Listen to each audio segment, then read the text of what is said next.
Warioware is a beloved game for many reasons. People praise it for its randomness and its gameplay loop, and we haven't seen a competitor for this style of game. As time went on, Warioware became the face of microgame style gameplay, and when we least expected it, we got a very, very special game.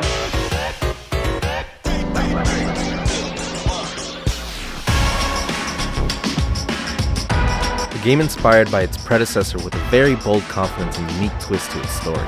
The second I saw that intro, I knew it was going to be a classic. I believe that we are coming into an age of video game creation where Gen Z is starting to implement their creative vision into the industry.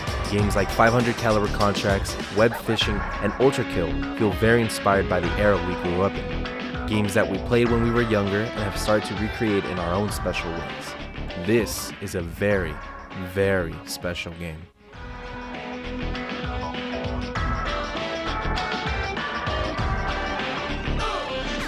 The game's art direction is very reminiscent of stylized Western cartoons like Downtown and Duckman. The grunge, hand-drawn style influenced by punk and gothic aesthetics is very present and inspired in this game. The art direction is very clearly nodding at the 90s and 2000s style while simultaneously giving it that modern and sleek look.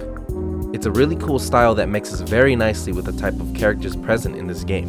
The characters' designs are so clearly inspired by that kind of style from that era. There's a character in this game called Smalls, and he is literally a fiend for the swag. I've always been into coats on black characters for some reason, and Smalls makes me love it even more.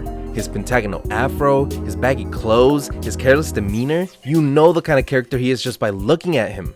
Hair is a huge characterization in this game. Pandora's dark red hair tied up in a bun, Smalls' afro, Roxy's afro, Abby's spongy hair. You can make them into silhouettes and you know who you're looking at just by their outlines. I also saw someone draw parallels between Pandora and Abby in their character designs, mirrored looks that demonstrate the characters' views on themselves and of each other.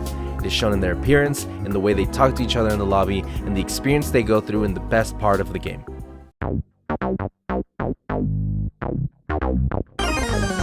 As you can expect from a WarioWare-inspired game, the microgames are the most fun you'll have while playing.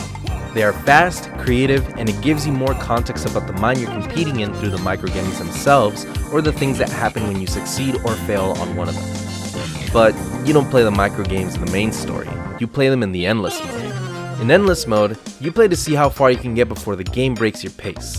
The games get quicker and quicker the bigger the streak gets. The games literally flip on you to try to make you fail. They have moments where they go back to back with no transition. It's deliberately throwing wrenches at you and you just have to keep dodging them. When you do shuffle mode, it shuffles microgames from the tutorial, Starlight, and ones you'll only see in that mode. It makes for a fresh experience and an unpredictable randomness. And lastly, there's the story. I don't got much to say about it. You play as Pandora, and you're going to this annual game thing called Mindwave where you compete in literal mind games against other people. I don't know enough to care about it, but the foundation they have so far is pretty solid. There's a lot of potential in telling a story of a character's mind through microgames. But overall, this game is super exciting and I can't wait for its release. It's super fun, creatively ambitious, and artistic, which God knows we need some of that in the game industry. Check out their demo through Steam and back their Kickstarter to support this amazing game.